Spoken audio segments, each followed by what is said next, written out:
पिछली बार हम लोगों ने फीमेल रिप्रोडक्टिव सिस्टम की बात करी थी। तब ये बात हुई थी कि नेक्स्ट टर्म पर हम लोग डिस्कस करेंगे स्ट्रक्चर ऑफ ओवरी और स्ट्रक्चर ऑफ ओवम। जैसा लास्ट टाइम हम लोग रिप्रोडक्टिव सिस्टम में पढ़ चुके हैं कि जो यूट्रस होता है इसमें फैलोपियन ट्यूब्स लगी हैं और इनके फैलोपियन ट्यूब्स के एंड में यहाँ पर लगा हुआ है फिब्रिएटेड फनल और फनल लाइक स्ट्रक्चर। उनके सामने ओवरीज लगी होती हैं। ये ओवरी जो हैं ये एब्डोमिनल कैविटी में जो पेरिटोनियम की लाइनिंग होती है उसके अंदर होती हैं और इन ओवरीज का दोनों ओवरीज का जो एक एवरेज वेट होता है वो लगभग 15 ग्राम्स के आसपास होता है। 7.5 से 8 ग्राम के आसपास एक ओवरी का वेट होता है। ये ओवरी जो है इसके आउटर मोस्ट लेयर जो होती है वो तो कनेक्टिव टिश्यू से कवर्ड होती है और इसके अंदर लगी हुई है जर्मिनल एपिथेलियम। जर्मिनल एपिथेलियम वो लेयर है जिससे कि जो oocyte मदर सेल्स हैं उनकी फॉर्मेशन होती है। तो ये जर्मिनल एपिथेलियम के सेल्स डिवाइड करते हैं और डिवाइड करने के बाद वो oocyte मदर सेल्स की फॉर्मेशन करते हैं। इसके अलावा इसमें जो ओवम के डेवलपमेंट की डिफरेंट स्टेजेस उनको छोड़ करके अगर हम देखें तो इसके अंदर कनेक्टिव टिश्यू होता है, इसके अंदर ब्लड सप्लाई होती है, इसके अंदर एक ब्लड वेसल पड़ी होती है जिसे स्पाइरल ब्लड वेसल कहते हैं। ये ब्लड वेसल जो है इसके अंदर नरिशमेंट सप्लाई के लिए होती है ताकि internal part of the ovary को नरिशमेंट सप्लाई मिलती रहे। ये जर्मिनल एपिथेलियम डिवाइड करती है तो उससे जो प्राइमरी सेल बनता है ये oocyte मदर सेल होता है। oocyte मदर सेल जो है जैसा हम लोग जब बात करेंगे स्पर्मेटोजेनेसिस ओवोजेनेसिस की तब उसमें डिस्कस करेंगे कि जब स्पर्मेटोजेनेसिस होती है तो उसमें भी जर्मिनल एपिथेलियम से स्पर्म मदर सेल्स की फॉर्मेशन होती है। वैसे ही यहाँ पर oocyte मदर सेल्स की फॉर्मेशन होती है। ये oocyte मदर सेल डिवाइड होने के बाद आ जाता है बीच के स्पेस में जिसे हम लोग स्ट्रोमा कहते हैं। ये जो ओवरी के अंदर की स्पेस है इसे स्ट्रोमा कहते हैं। इसे स्ट्रोमा में आ जाता है। इसके बाद ये डिवाइड करता है और ये डिवीजन अनइक्वल होता है। इस डिवीजन से एक सेल बड़ा और एक सेल छोटा फॉर्म होता है। ये जो बड़ा वाला सेल है ये तो ऑलमोस्ट कांस्टेंट रहता है, इसमें फर्दर डिवीजन की प्रोसेसेस नहीं होती। और जो छोटा वाला सेल है ये रैपिडली मल्टीप्लाई करता है, बहुत तेजी से मल्टीप्लाई करता है and after rapid multiplication it forms a jacket like structure around the ovum. जब रैपिडली मल्टीप्लाई करेगा तो बहुत सारे सेल्स बन जाएंगे और वो सारे सेल्स जो हैं वो इस सेंटर वाले सेल्स बड़े वाले सेल को चारों तरफ से सराउंड करना शुरू कर देंगे। ये सराउंड करते हैं उस समय एक पोर्शन इसका जर्मिनल एपिथेलियम के पास से अटैच्ड है और ये बीच का जो पोर्शन है ये जो सेल्स बन रहे हैं ये सारे इसको जब सराउंड करते जाएंगे तो जब काफ़ी क्लस्टर ऑफ सेल्स हो जाता है तो उसमें एक स्पेस बन जाता है। इस स्पेस को हम लोग एंट्रम कहते हैं। इसमें एक बाहर की तरफ लेयर होती है सेल्स की जो छोटे छोटे मिलियंस ऑफ सेल्स हैं और एक अंदर की तरफ सेल्स होती है जो ओवम को सराउंड करते हुए होती है और इसके साथ में एक पॉइंट वो होता है जहाँ के साथ ये दीवार के साथ साइड में अटैच होता है।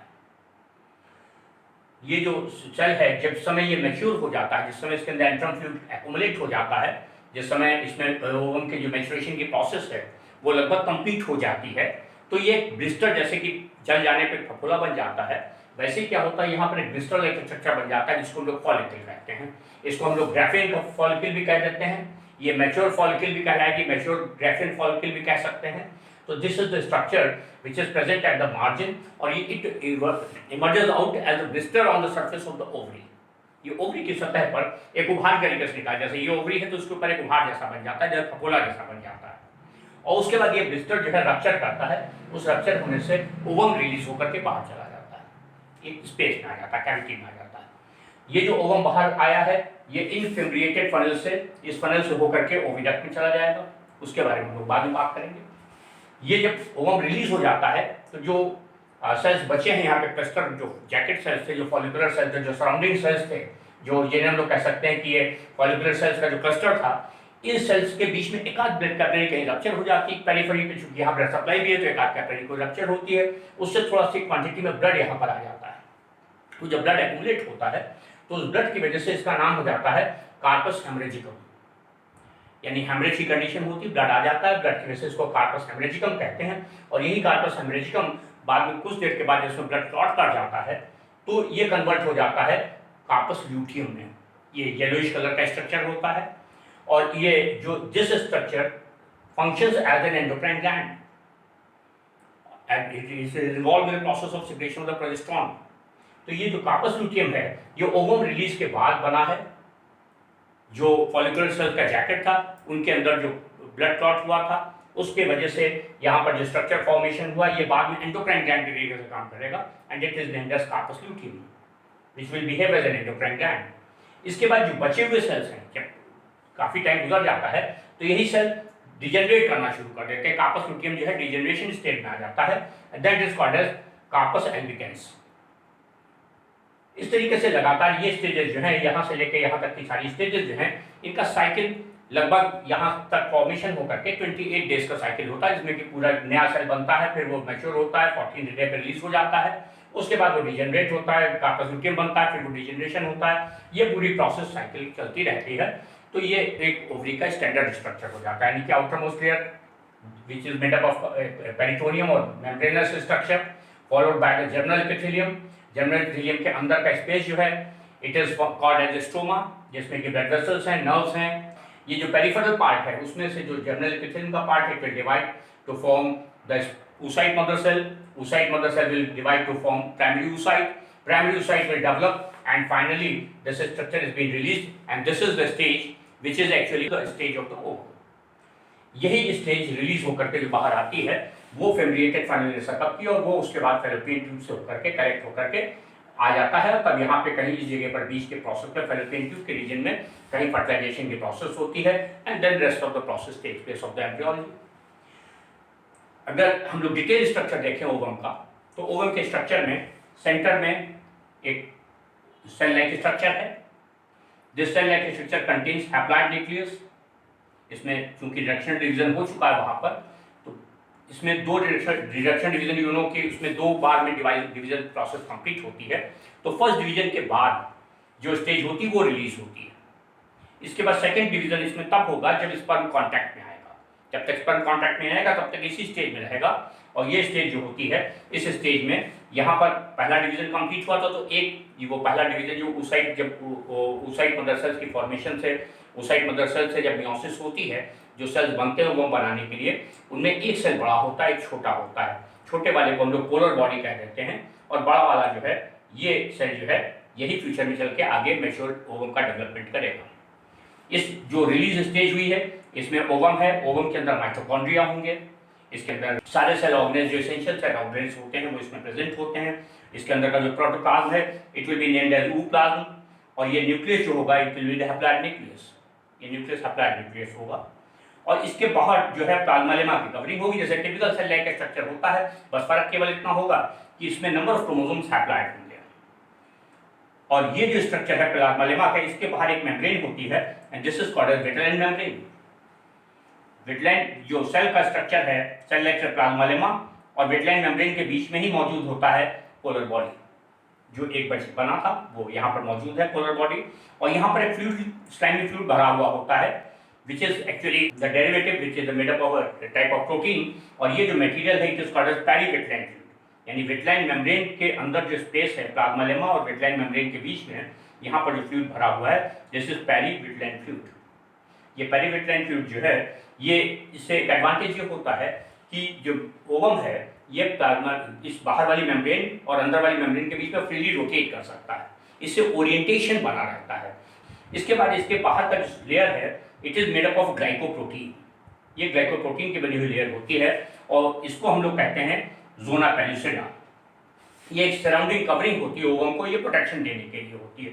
प्रोटेक्शन ये लेयर भी देती है और ये लेयर भी, दोनों लेयर प्रोटेक्शन देती हैं, और ये दोनों लेयर जो है ये ओवम के अंदर का जो स्ट्रक्चर है उसको प्रोटेक्ट करती है। इसके बाद पेरिफेरल पार्ट जो होता है दिस इज द पार्ट, इसमें जो सेल्स लगे हैं ये वही वाले सेल्स हैं जो यहाँ पर थे, जो कोरोना रेडी जो फॉलिकुलर सेल्स थे उनमें जो सेल्स इसमें चिपके रह गए थे वो इसके पेरिफेरी पे ओवा में चिपके हुए हैं, और इनको हम लोग कहते हैं कोरोना रेडिएटा। ये कोरोना वर्ड इसलिए यूज करते हैं क्योंकि ये क्राउन जैसा स्ट्रक्चर होता है, जैसे सराउंडिंग कोरोना वर्ड हम लोग यूज करते हैं जब किसी भी ऑब्जेक्ट के सराउंडिंग में कोई स्ट्रक्चर फॉर्म होता है पेरिफेरल लाइटनिंग, चाहे वो सेल्स का क्लस्टर हो चाहे वो एक सपोर्टिंग स्ट्रक्चर हो, जब सराउंड करता है वो स्ट्रक्चर बनता है जिसको हम लोग क्राउन लाइक स्ट्रक्चर कहते हैं, इसीलिए इसको कहते हैं हम लोग corona radiata. This is made up of cells which were found attached during the process of the ovulation. जिस समय ओव्यूलेशन हुआ था उस समय जो इसके पेरिफेरी पे जो सेल्स इसके साथ चिपके हुए थे वही चिपक के इसके साथ चले गए हैं, and that's why these cells are found intact here around the ovum, और वही सेल्स यहाँ पर विजिबल होते हैं। ये प्रोटेक्शन भी प्रोवाइड करते हैं, ये नरिशमेंट भी प्रोवाइड करते हैं, क्योंकि जब तक फर्टिलाइजेशन नहीं हो जाएगा, जब तक इम्प्लांटेशन ऑफ ओवम नहीं हो जाएगा, तब तक इसकी जो लाइफ सोर्स है, जो एनर्जी सोर्सेज हैं, जो इसका न्यूट्रिशनल फैक्टर्स हैं, वो इसके सराउंडिंग में जो अवेलेबिलिटी मटेरियल है उसी से होगा। तो कोरोनरी डेटा के सेल्स उसको थोड़ा सा नरिशमेंट प्रोवाइड करेंगे। इसके अलावा जो ग्लाइकोप्रोटीन और विटलाइन मेम्ब्रेन है, ये ज़्यादा नरिशमेंट तो नहीं प्रोवाइड करते, प्रोटेक्टिव कवरिंग है। इसके अंदर का जो प्रोटोप्लाज्म है ये यूज होगा। तो इस तरीके से ये पूरा का पूरा स्ट्रक्चर जो है ये मैच्योर ओवम का हो जाता है। इस मैच्योर ओवम में फिर देखें बाहर का peripheral part corona radiata, corona radiata के अंदर एक ग्लाइकोप्रोटीन की लेयर है, और ये ग्लाइकोप्रोटीन की लेयर जो होती है this is called as zona pellucida. इसके अंदर मेम्ब्रेन है, विटलाइन मेम्ब्रेन। विटलाइन मेम्ब्रेन और प्लाज्मा मेम्ब्रेन के बीच में एक फ्लूइड है, दिस इज पेरीविटलाइन फ्लूइड। और इसके अंदर होता है ये जिसे हम लोग कहते हैं सेकेंडरी रूटेड और सेकेंडरी oocyte। सेकेंडरी oocyte है, और अभी इसमें एक डिवीजन बाकी है, मियोसिस अभी कंप्लीट नहीं हुई है, सेकेंड मियोसिस के लिए रुका हुआ है, ये मेटाफेज स्टेज में है। अगर स्पर्म कांटेक्ट में आएगा तो इसमें अगला डिवीजन होगा, और अगर स्पर्म कांटेक्ट नहीं आएगा तो इसका अगला डिवीजन नहीं होगा, इसी स्टेज में रह करके ये मेंस्ट्रुअल डिस्चार्ज के साथ बाहर निकल जाएगा। तो इसमें जो न्यूक्लियस का कंटेंट है वो हैप्लॉइड होता है, न्यूक्लियस हैप्लॉइड न्यूक्लियस होता है, this is also called as female nucleus. इसमें जो प्रोटोप्लाज्म है it is called as ooplasm, and that contains very large number of the mitochondria and all essential cell organelles. इसीलिए क्या होता है, हम लोग जब जेनेटिक्स में पढ़ते हैं तो एक बात आती है प्रोटोप्लाज्मिक इनहेरिटेंस की। स्पर्म जो होता है उसमें प्रोटोप्लाज्म नेग्लिजिबल होता है, नहीं होता है। जो पार्ट पेनिट्रेट करता है ओवम में वो खाली एक्टोसोमल पार्ट होता है, पार्ट होता है जिसमें केवल न्यूक्लियस, मेल न्यूक्लियस का पोर्शन होता है। उसके साथ प्रॉक्सिमल जो सेंट्रियोल है वो एंटर करता है। तो चूंकि स्पर्म में प्रोटोप्लाज्मिक कंटेंट नहीं होते, तो जो ऑफस्प्रिंग होता है, जो एम्ब्रियो होता है, उसमें जो भी प्रोटोप्लाज्म होता है वो उसकी मदर से मिलता है। और इसलिए जो भी कैरेक्टर यहाँ मौजूद होंगे, जो जेनेटिक कैरेक्टर है क्रोमोसोम में है, वो तो फादर से भी आएंगे, मदर से भी आएंगे, पर जो कैरेक्टर प्रोटोप्लाज्म में मौजूद हैं वो केवल मदर के होंगे, फादर के नहीं होंगे। And that is why we in the genetics we use the word protoplasmic inheritance. Protoplasmic inheritance में एक्चुअली होता क्या है कि प्रोटोप्लाज्म में जो जीन्स होते हैं, जो जेनेटिक कैरेक्टर्स होते हैं, they are present on the chromosomes inside the nucleus, as well as there some of the characters are also there in the part of the cytoplasm। और साइटोप्लाज्म में mitochondria में भी DNA होता है तो वो डीएनए होगा, सेंट्रियोल में भी डीएनए होता है वो भी डीएनए यहाँ होगा, और कुछ यहाँ जो प्रोटोप्लाज्मिक डीएनए होगा जो अंदर कंटेंट में, इसके जो प्रोटोप्लाज्मिक कंटेंट में डीएनए होगा वो प्लाज्मिड्स जो होंगे वो भी यहाँ पर होंगे। तो वो वाले डीएनए के जो कंटेंट्स हैं, वो जो जेनेटिक फीचर्स हैं, वो केवल मदर से पहुँचते हैं ऑफस्प्रिंग में, नॉट फ्रॉम द फादर, क्योंकि फादर से केवल न्यूक्लियस आया है, which is you can say the haploid nucleus. उस हैप्लॉइड न्यूक्लियस के अलावा कोई प्रोटोप्लाज्मिक कंटेंट नहीं आया, ना कोई माइटोकॉन्ड्रिया आता है, ना कोई और सेल ऑर्गेनेल आता है। सेल ऑर्गेनेल सारे मदर से मिलते हैं, इसीलिए कोई भी इंडिविजुअल जो है उसकी सिमिलरिटीज अगर देखी जाए तो they are more with the mother than that of the father. अगर किसी एक मदर के कई बच्चे हैं तो उन बच्चों में कुछ वेरिएशंस होते हैं, पर उनके बावजूद भी कुछ सिमिलरिटीज नजर आती हैं।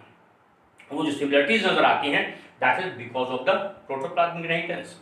सिमिलरली अगर हम देखें तो मदर के बाद जो सिमिलरिटी इंडिकेट होगी that will be more closer to the maternal grandmother, नानी से सिमिलरिटीज मिलेंगी, क्योंकि जो मदर को जो प्रोटोप्लाज्म मिला था वो उनकी मदर से मिला था, और उनकी मदर के जो नानी को जो हमारी प्रोटोप्लाज्म मिला था वो उनकी मदर से मिला था। इसीलिए क्या होता है, जो प्रोटोप्लाज्मिक इनहेरिटेंस होती है ये फीमेल ट्रैक के साथ चलती है, तो यानी कि मदर के साथ मैटरनल ग्रैंडमदर, फिर उनकी grandmother and so on, this keeps on going. तो ये जो कैरेक्टर का इनहेरिटेंस होता है protoplasmic inheritance, it is because of the characters present in the protoplasm. तो that's why this is the ovum, this is part of the ovum which contains numerous number of the characters along with the genetic characters. तो जो male में केवल sperm में acrosomal part में nucleus वाला part ही enter करता है, इसीलिए मेल के साथ कोई प्रोटोप्लाज्मिक कैरेक्टर नहीं आता, प्रोटोप्लाज्मिक कैरेक्टर्स खाली मदर से आते हैं। नेक्स्ट टाइम हम लोग बात करेंगे द स्पर्मेटोजेनेसिस एंड oogenesis।